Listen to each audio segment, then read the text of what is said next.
Hello, fellow-litas. As of last video, I have officially hit 100 subscribers! Yas! Well, kind of yas. I apologize in advance for the contents of today's video and being an overall party pooper. I really did not think that I would be making this video as the celebration of 100 subscribers video. I've been in the fashion for 10 years now, and I've never encountered anything like this. If I can make this mistake with 10 years of experience, I can only imagine how common this mistake must be for newcomers. So I guess this will be my first ever story time video. If you left me a comment saying that my audio was busted, thank you so much. I have this new lavalier mic. Hopefully this alleviates the problem. This is really just a PSA. I just want to make sure that any newbies don't make the same mistake that I do. As you can probably tell already from the clickbaity title I gave this video, this story is about Atelier Pierrot. They are a major brand based in Japan. When I was living in Japan, I fell completely in love with going to the Lolita level of the La Forêt shops in Harajuku. Always wanted to buy something new from one of those shops. Those brands were a little too expensive for me on a college budget. Luckily, I was able to go back to Japan with a stable salaried job. I bought my very first Atelier Pierrot piece. The dress was called Cat's Mad Tea Party Alice in Wonderland Mysterious Clock. I still love this dress. It's one of my all-time favorites, and I have definitely been keeping tabs on Atelier Pierrot ever since. So now we come to now, February 2021. I decide I am going to get this dress that I have been eyeing for a while, called the Hemis sleeve baby doll OP. This dress was supposed to be 24,000 yen after tax, which means that before tax it would have been more like 20,000, which is about $200. Let's just round it to $240. It looked like I would be able to buy online through a shopping service that was linked on the website. It said that there would be a $24-ish service charge. I thought, great,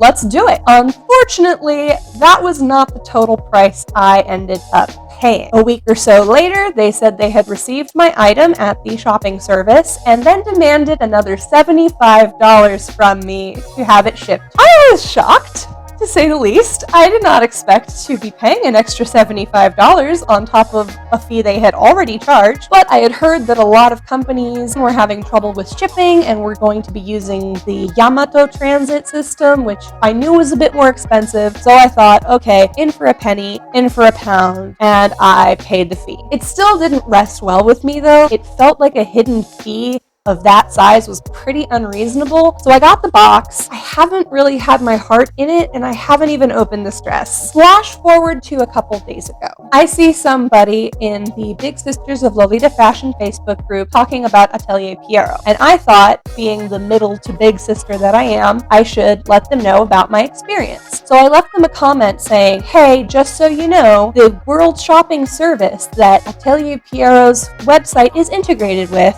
is going to charge you a lot more than you initially expect. Then I get the following comment. The World Shopping Service is designed to be integrated on the Shop Pro site, but it's possible to override it and still get the free Fedex shipping available if you spend over 20,000 yen.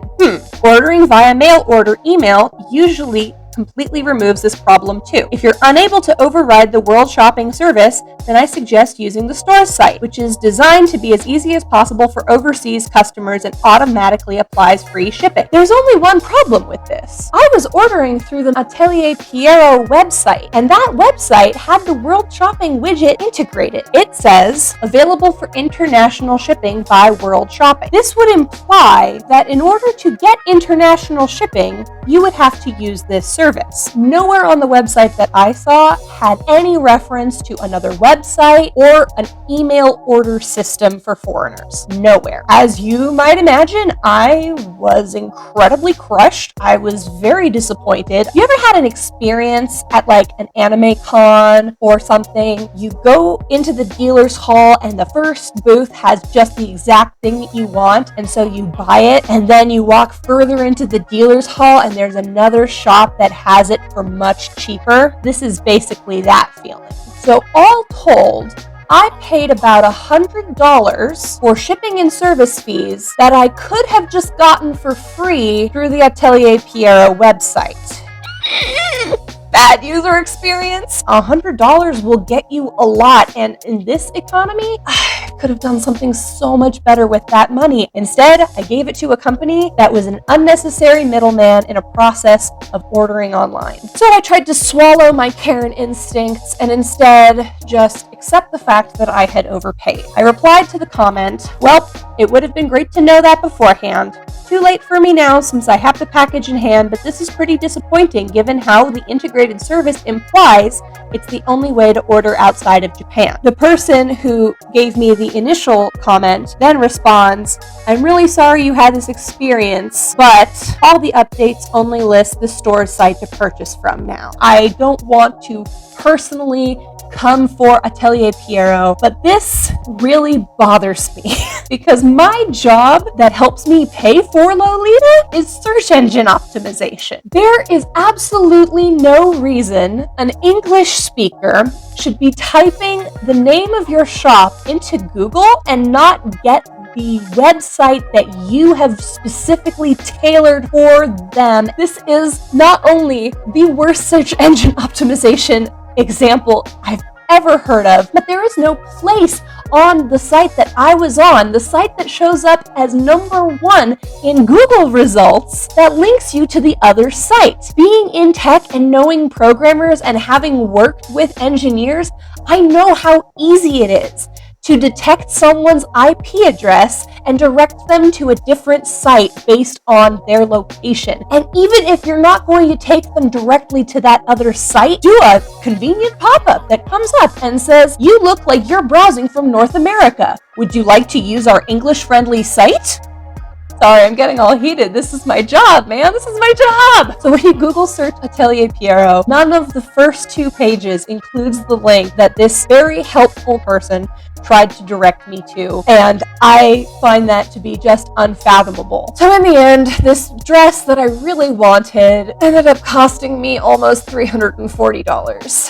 And that is a very expensive mistake. So at this point, I am just begging. Anyone who is watching this that has a connection at Atelier Pierrot, please, please, please give them this feedback. Hire somebody who can use search engine optimization to make sure the site that you want all of your customers to go through, the site that you're updating, please, please, please make sure that that's the site that gets listed first. If you can't do that, use the site that is listed first to redirect traffic to the one that you want to have listed first. I am so passionate about my job. Yes, I've just come to realize how valuable I am and how important my job is because this is a huge problem and I am sure I'm not the first, nor will I be the last to experience it. So now that the sucky stuff is out of the way, I am going to open this dress. It's late and I've only got so much time, so I'm not going to do the 3 cords, 1 dress thing. I'm just going to put together 1 coordinate if it even fits me, which is questionable because my biceps are doing really well today. This might be a very short video. Let's open this baby. All right. So what does an extra $100 of shipping and handling actually get you? It's an ad.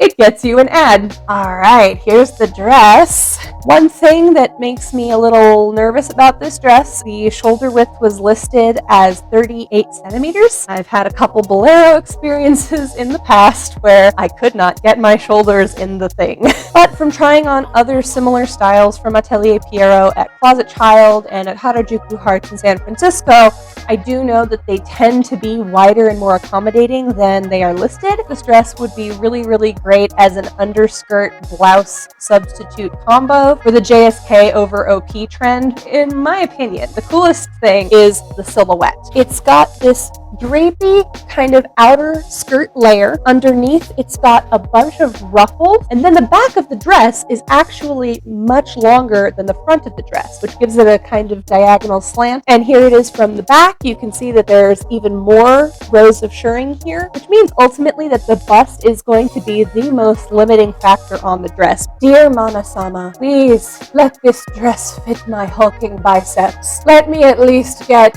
some of my money's worth. Okay, so real quick before I get into full cord, I just wanted to show you a little bit more about how this dress fits me and my swole little body. As I suspected, the shoulders are a bit flexible. I can actually wear them down here, or I can wear them up here. It is, however, very aero-loli. I would need to figure out something to do with this upper chest area, because while I think I look absolutely ravishing, ravishing is not the Lolita look. Keep in mind, this is my very best bra, so like it's intended to give me a whole lot of bust. I'm kind of living for it. It's just not very Lolita. In Lolita, you really need to keep your décolletage under control. This would be considered quite aero, especially if I wear it like this. I'm sure that wearing a smaller, suppressing kind of bra would help this a lot. Another thing to note, the front side has a kind of defined bust line, and yeah, I really fill that area out. Here is the seam, which should be placed at the very bottom of the bust. That's aero as wow, I look amazing though. Okay, so to make this less aero, I will definitely need to be wearing it up here, which means that I'm definitely going to want to redefine this waist area, and I think a great way to do that is with a belt or with a corset. But now let's talk length, because I'm 6 foot tall and I seldom find dresses that fit me so well in terms of length and proportion. I'm wearing here my Me Likes T hybrid organza petticoat, so it's not a poof monster, but it does have the flexibility of filling out a cupcake or a line-shaped skirt, and it's got plenty of room to kind of overhang the petty. It doesn't look like the petty stopped prematurely, and as you can see, the back is longer than the front. And of course, the sleeves, which I was so worried about, don't actually look as bad as I thought. But as far as length goes, this is exactly how I would want a Hemis sleeve to hit me. But yeah, first impressions, absolutely fabulous. All right, let's get into the cord.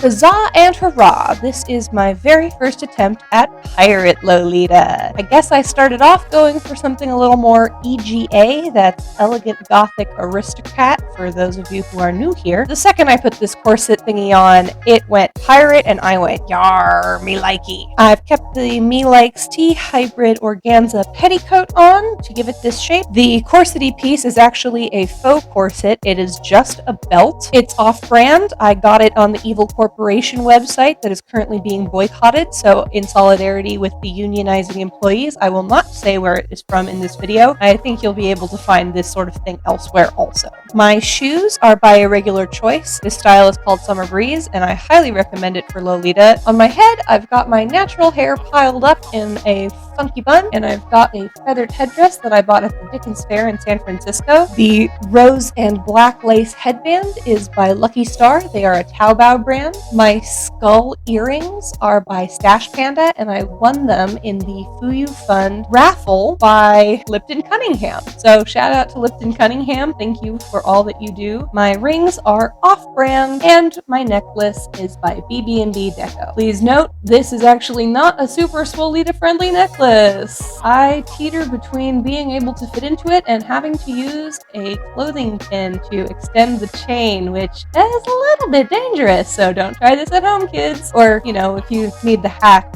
do, but please be very careful. It can get stabby very easily. EGA is the very first type of Lolita I ever got exposed to. I saw somebody in a head-to-toe EGA jacket and pants cord at a convention when I was like 13, and I just fell head over heels in love with it. To finally try a more elegant gothic style is really fun for me. I did take a turn and make it piratey costumey. I didn't go full pirate though. I do have a pirate hat that I could have worn, but I thought I'd tone it down and keep it more suggestion of a pirate wench, a la Disney and the Pirates of the Caribbean. But yeah, this dress is so simple. It's so versatile. I could see going for a strictly red cord. I could see this going with gold or silver specifically. And I could definitely stand to get rid of my green elements that I introduced through my headband and neck piece and instead keep it strictly red and black. I also think red and white would be really lovely, or red and pink. Anyway, I truly feel like the possibilities for coordinating this dress are endless, and I'm sure it will make another appearance in a future video underneath the JSK. If you want to see me re-review this dress with a 3 chords 1 dress video, please let me know. I'm totally down to do that, but I definitely don't want to overindulge in any one piece. A lot of people have commented that they find these very helpful as reviews. If you want more styling ideas for this dress specifically, I'm happy to do another video, but if not, I don't know, watch my wardrobe tour and tell me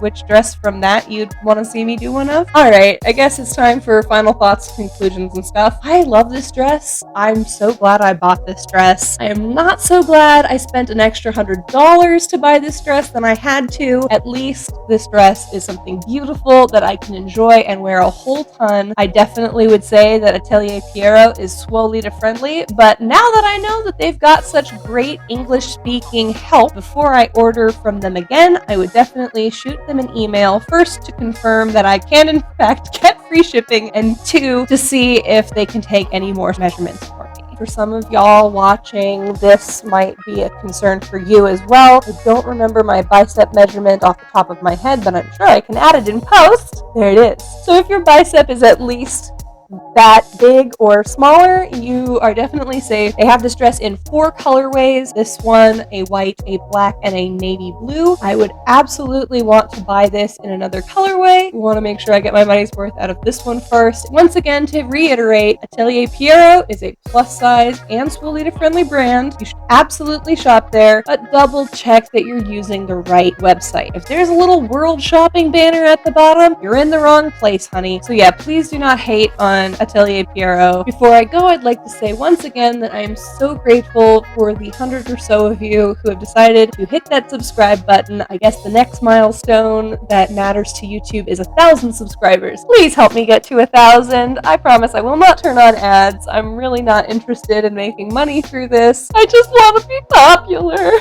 Since I'm trying to hit 1 video per week, I'm definitely trying to figure out how to prioritize my ideas. I've got tutorial ideas like shoe painting to match your coordinates, simple wrist cuffs and where you can buy the lace for that. Got a lot more dresses that I would love to do reviews for. I've also got story times of when I was in Japan. I could also talk about my job. I don't know, I'm open to whatever. So just tell me what you think you'd like to see more of down in the comments. If you thought this video was interesting or helpful, please give it a thumbs up. It really helps me out with the algorithms. And if you know anybody who's interested in buying from Atelier Pierrot, please tell them about this issue. Send them this video if you want to, but you don't have to. Just tell them to be on the lookout. Alright everybody, I've been Ellie Vyra. Thank you for watching to the end. If you can see this, you are the best person. If you're a subscriber, extra super double thank you. I hope you have an excellent day and that you're going to get vaccinated soon and that your life is really going well. See you in the next video.